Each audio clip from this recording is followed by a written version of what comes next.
Henry ने US सेना में कई सालों की सेवा करने के बाद हांगकांग लौटकर एक टीचर के रूप में अपना करियर शुरू करने का सोचा। वो अपने पुराने स्कूल तकची सेकेंडरी में गया। हालांकि स्कूल के प्रिंसिपल उसको बताते हैं कि उसके पास टीचिंग का एक्सपीरियंस नहीं है, लेकिन एक हायर ऑफिसर का रिकमेंडेशन लेटर दिखाकर उसे नौकरी मिल जाती है। हेनरी के जाते वक्त प्रिंसिपल उसको बताते हैं कि उसको पढ़ाने के लिए सौंपा गया क्लास स्कूल का सबसे खराब बैच है। स्कूल में पहले दिन हेनरी उस क्लास रूम में जाता है और देखता है कि वहाँ कुछ भी चल रहा है।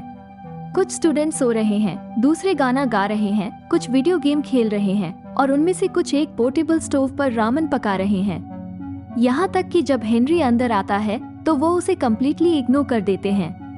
हेनरी उनका ध्यान आकर्षित करने की कोशिश करता है, लेकिन वो नाटक करते हैं कि उन्होंने उसे सुना ही नहीं। वो उनका ध्यान भटकाने की कोशिश छोड़ देता है और क्लासरूम में चक्कर लगाता है और उनके कामों पर कमेंट करता है। रामेन पकाने वाले बच्चों से कहता है कि कम रामेन खाएं क्योंकि इसमें बहुत सोडियम होता है। उसके बाद हेनरी एक जुफा नाम के बच्चे के पास जाता है जो गिटार बजा रहा है और उसकी मदद करता है। उसी तरह वो एक गेमर बच्चे को वार्निंग देता है कि स्क्रीन को सारा दिन घूरने से आंखें खराब हो जाएगा।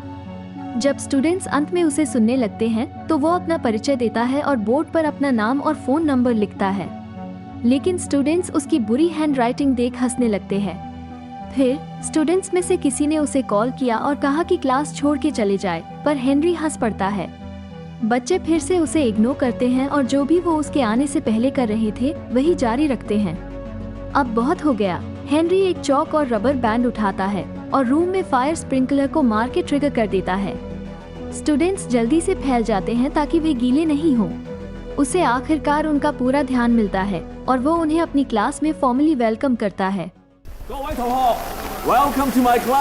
क्लास के बाद 5 सबसे कम रैंक वाले स्टूडेंट स्पोर्ट्स रूम में स्मोकिंग करते हैं।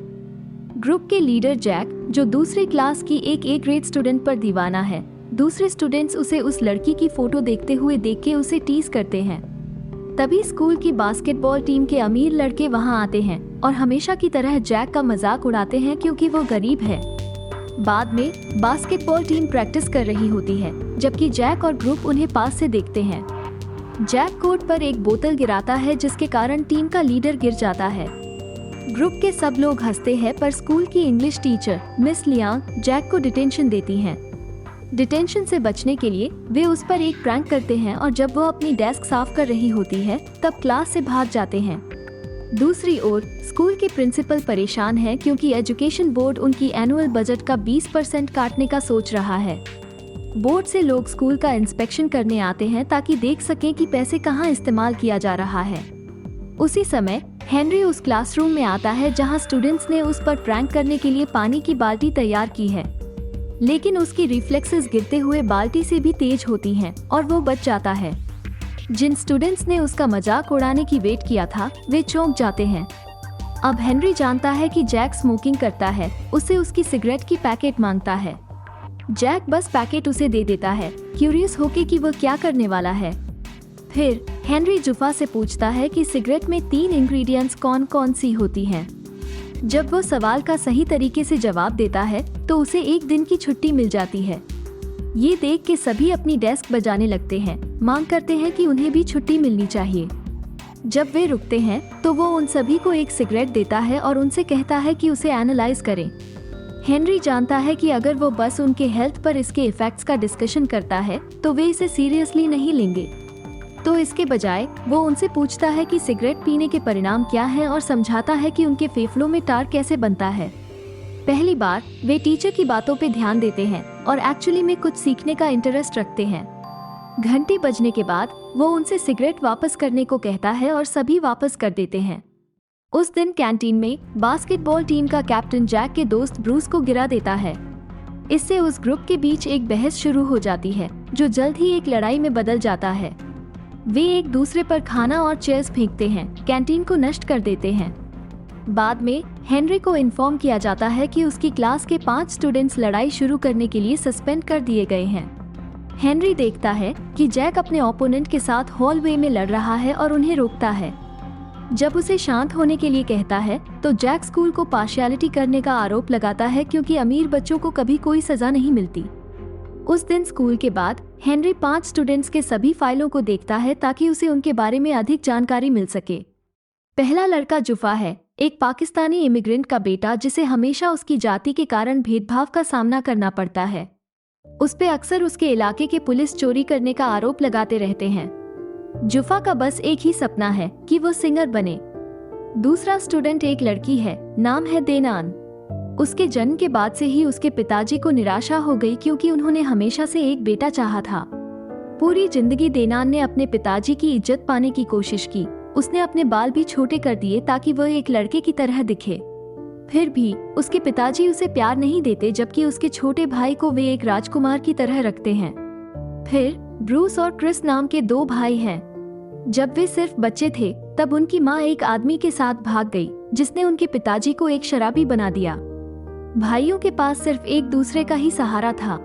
ब्रूस दिन भर वीडियो गेम्स में घुसा रहता है ताकि वो घर की सिचुएशन अवॉइड कर सके, जबकि क्रिस परिवार के लिए पैसा कमाने के लिए एक किराने की दुकान में मेहनत करता है। आखिर में हेनरी जैक के परिवार के बारे में कोई जानकारी नहीं पाता। अगले सीन में हम देखते हैं कि जैक एक रेस्टोरेंट में वेटर का काम कर रहा है। एक MMA फाइटिंग पे बेटिंग करने वाला जियानिंग अपने बिजनेस पार्टनर्स के साथ रेस्टोरेंट में पहुंचता है।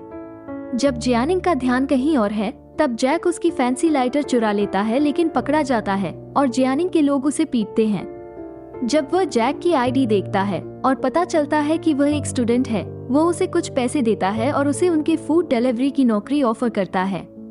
कहीं और हेनरी जुफा के घर जाता है और देखता है कि वह अपने पिताजी और उनके साथियों से एक टिकट चोरी करने के बाद भाग रहा है। पहले तो उसने उसकी मदद की, लेकिन पता चलने पर कि वे क्यों पीछा कर रहे हैं, वो उसके पिताजी की साइड लेता है। फिर वो और जूफा एक ब्रिज पे जाते हैं। जूफा को मोटिवेट करने के लिए हेनरी सड़कों में परफॉर्म कर रहे एक बैंड के साथ गाना गाता है। फिर जूफा उसके साथ जुड़ता है और पहली बार लोगों के सामने गाता है। वहीं ब्रूस और क्रिस के पिताजी हमेशा की तरह देर से घर आते हैं और उन्हें स्टोर से एक बियर लाने के लिए कहते हैं।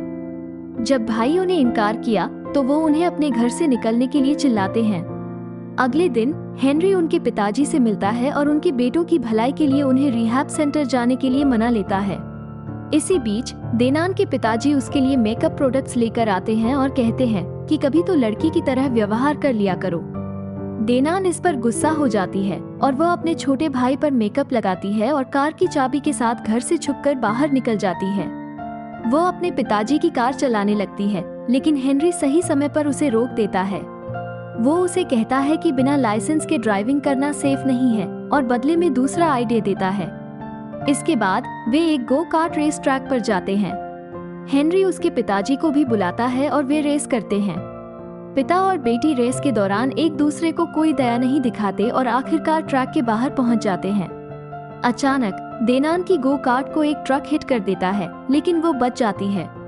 उसके पिताजी सोचते हैं कि उनकी बेटी की मृत्यु हो गई और जोर जोर से रोने लगते हैं। तब देनान को ये समझ में आ जाता है कि उसके पिता एक्चुअली में बहुत प्यार करते हैं और उन्हें गले लगा लेती है। स्कूल में अगले दिन ब्रूस और क्रिस एक ग्रुप के साथ एक रिकवर कर रहे शराबी से इंटरव्यू करने के लिए भेजे जाते हैं। उन्हें हैरानी होती है जब देखते हैं कि वे उनके पिताजी से इंटरव्यू करने वाले हैं। स्टूडेंट्स ने उससे पूछा कि उसने पीना कैसे शुरू किया। वो कहता है कि उसने अपनी पत्नी को बहुत प्यार किया, लेकिन जब वो उसके जीवन के सबसे बुरे हालात पर था तब वो उसे छोड़ के चली गई। इसलिए उसने पीना शुरू किया और भूल गया कि उसके पास देखभाल करने के लिए 2 बच्चे थे। वो यह नहीं बताता कि ब्रूस और क्रिस उसके बेटे हैं, लेकिन उनसे माफी मांगता है। फिर यह सुनकर दोनों भाइयों की आंखों में आंसू आ जाते हैं। कहीं और जैक ने MMA सट्टेबाज जियानिंग के लिए काम करना शुरू कर दिया है। उसने जैक को बहुत सारे पैसे दिए अगले मैच के एक फाइटर के एनर्जी ड्रिंक्स में दवाई मिलाने के लिए। जैक ये करना नहीं चाहता, लेकिन मजबूर हो जाता है। लड़ाई के दिन जियानिंग एक फाइटर को स्पॉन्सर करता है, पर उसकी हार पर पैसा दांव पे लगाता है। जैक फाइटर के ड्रिंक में दवाई डाल देता है पर पकड़ा जाता है। उससे पहले कि वह जियानिंग को दोषी ठहरा सके, उसको जियानिंग के लोग पीट देते हैं और एक लॉकर के अंदर बंद कर देते हैं। थोड़ी देर बाद हेनरी वहां पहुंचता है और फाइटर से पूछता है कि क्या उन्होंने उसके स्टूडेंट को देखा है। जियानिंग के लोग उसे घर लौटने को कहते हैं, पर जैक लॉकर के अंदर से मदद के लिए चिल्लाता है। पता चलने पर कि उसे फंसाया गया है, हेनरी उन पर अटैक करता है और उन्हें आसानी से मार गिराता है। जब फाइटर्स भी लड़ना स्टार्ट कर देते हैं तब फाइट थोड़ा भयंकर हो जाता है, पर हेनरी उनके हमलों को स्किलफुली डॉज करता है। लास्ट में वो उनके सबसे अच्छे फाइटर को मार के बेहोश कर देता है, जो कुछ ही मिनटों में मैच लड़ने वाला था। अगले सीन में वे अस्पताल में हैं जहां हेनरी के चोटों की ट्रीटमेंट चल रही है। जैक पुलिस को सच्चाई बताने की कोशिश करता है पर उसे चुप करा दिया जाता है। न्यूज़ टेलीविजन पर फैल जाती है और हेनरी मशहूर हो जाता है, जो अपने स्टूडेंट को बचाने के लिए प्रोफेशनल फाइटर को मार गिराया। उसकी पॉपुलैरिटी स्कूल में बढ़ जाती है और स्टूडेंट्स उसे रिस्पेक्ट करने लगते हैं, यहाँ तक कि वे सब उसे क्लास में खड़े होकर वेलकम करते हैं। उस दिन से सभी स्टूडेंट्स हेनरी की क्लास में ध्यान देते हैं और आने वाले कॉलेज एंट्रेंस एग्जाम के लिए कड़ी मेहनत करते हैं। सब लोग अच्छा कर रहे हैं, सिवाय ब्रूस के, जो अपने फैमिली इश्यूज से बचने के लिए ड्रग्स लेना शुरू कर दिया था और अब एडिक्ट हो गया है। वो मॉक एंट्रेंस टेस्ट में बहुत खराब करता है क्योंकि वो फोकस नहीं कर पा रहा। फिर हेनरी उसकी मदद करने का वादा करता है, लेकिन ब्रूस समय के साथ और ज्यादा डिप्रेशन में चला जाता है। आखिर में वो उनके घर की बालकनी से कूद जाता है। उसे हॉस्पिटल ले जाते हैं और वो कोमा में चला जाता है। मीडिया न्यूज़ को ट्विस्ट करके स्कूल और हेनरी को ब्लेम करता है। फिर एजुकेशन बोर्ड के अधिकारी हेनरी का इंटरव्यू लेते हैं और उसका टीचिंग लाइसेंस कैंसिल कर देते हैं। जब वो अपनी चीजें पैक करके स्कूल छोड़ रहा होता है तब स्टूडेंट्स उसके पीछे दौड़ते हैं, उसे रुकने के लिए कहते हैं। फिर हेनरी के जाते ही सारे स्टूडेंट्स बहुत दुखी हो जाते हैं, लेकिन उन्हें पता है कि उन्हें अपने आने वाले टेस्ट में बहुत अच्छा स्कोर लाना है ताकि वो हेनरी को प्राउड फील करवा सके। उस दिन से सभी स्टूडेंट्स दोगुनी मेहनत करते हैं बोर्ड को ये साबित करने के लिए कि हेनरी अच्छा टीचर है। टेस्ट के दिन सभी को हेनरी से एक टेक्स्ट आता है जिसमें उन्हें परीक्षा से 1 घंटे पहले स्कूल में मिलने को कहा जाता है। जब स्टूडेंट्स इकट्ठा होते हैं तो उन्हें पता चलता है कि ये जियानिंग का ट्रिक था। वो उन्हें स्कूल में बंद कर देता है ताकि वे एग्जामिनेशन हॉल में टाइम पर ना पहुंच पाए। वो ये सब हेनरी को सबक सिखाने के लिए कर रहा है। थोड़ी देर बाद हेनरी स्कूल पहुंचता है और जियानिंग के प्लान के बारे में जान जाता है। वो स्टूडेंट्स को फ्री कर देता है और जियानिंग के लोगों से लड़ता है। वो लोग भागकर जल्दी से परीक्षा हॉल पहुंचते हैं। तब तक हेनरी जियानिंग से लड़ता रहता है। लड़ते समय जियानिंग बताता है कि वो वही आदमी है जिस पे हेनरी ने अपने बचपन में पानी के गुब्बारे फेंके थे और उसका हाथ तोड़ दिया था। इसके कारण वो एक बड़े पियानो कंपटीशन में भाग नहीं ले पाया। उस घटना के बाद से उसने कभी भी पियानो नहीं छुआ और हेनरी को ब्लेम करता रहा। हेनरी समझाने की कोशिश करता है लेकिन वो फिर से अटैक करता है। दोनों एक चाकू पकड़ने की कोशिश करते हैं। आखिर में हेनरी के पास उसे मारने का मौका होता है, लेकिन वो ऐसा नहीं करता। उसने बचपन में जो किया था उसके लिए माफी मांगता है और चला जाता है। स्टूडेंट्स सही समय पर एग्जामिनेशन हॉल पहुंचते हैं और टेस्ट पूरा करते हैं। कुछ हफ्ते बाद सब बहुत अच्छे मार्क्स से पास हो जाते हैं। जियानिंग फिर से पियानो बजाना शुरू करता है, लेकिन उसे फिर से अच्छा बनने से पहले बहुत सारा प्रैक्टिस करना पड़ेगा। ब्रूस जल्दी रिकवर करता है और वादा करता है कि वो अगले साल के एंट्रेंस टेस्ट में भाग लेगा। प्रिंसिपल भी खुश होते हैं क्योंकि बोर्ड ने फैसला किया है कि उनके स्टूडेंट्स के एंट्रेंस एग्जाम में अच्छा करने के लिए उन्हें 20% बोनस फंड दिया जाएगा। फिर आखिरी सीन में हेनरी टीचिंग में वापस आता है और एक नए बैच के स्टूडेंट्स पर फायर स्प्रिंकल ट्रिक करता है।